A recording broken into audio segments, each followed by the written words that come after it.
Did you know that the majority of flowering plants have evolved relationships with particular types of pollinators to maximize the chances of successful reproduction? Fascinating, isn't it?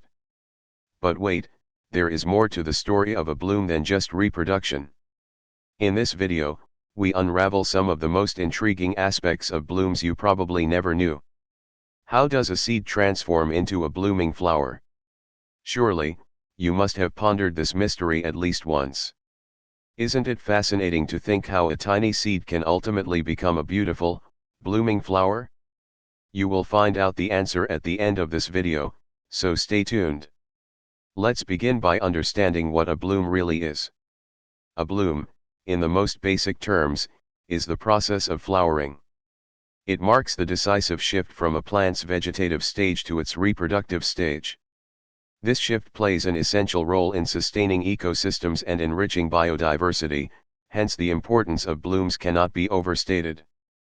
Blossoming of flowers isn't merely a picturesque sight, it plays a critical role in nature. The blooming process attracts pollinators like bees, bats, butterflies, and birds.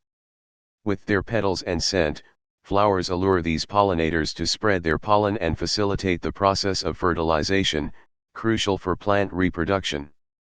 Many factors influence blooming, including light, temperature, and soil conditions. These are called environmental cues, and plants respond to them in a process known as photoperiodism. For instance, certain plants bloom only when daylight exceeds a specific duration, while others bloom as daylight shortens. To add yet another layer of complexity, some flowers bloom only at night. These are referred to as nocturnal flowers. They have evolved to attract nocturnal pollinators like moths and bats, and hence they usually have strong, sweet fragrances to guide these pollinators in the dark. Moving on, it's intriguing to note how different cultures perceive blooming. In Japan's cherry blossom season, people gather in parks for hanami, a tradition of picnicking under a blooming sakura or ume trees.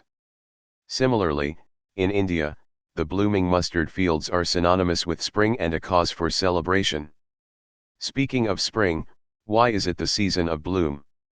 Well, after the harsh winter, when conditions become more amenable, plants spring back into action, utilizing stored energy and the conducive environmental conditions to flourish, hence the term spring bloom. Before we conclude, let's address the question raised at the start of the video. How does a seed bloom into a flower? It begins with germination, a process where the seed starts to grow and develops into a tiny plant called a seedling.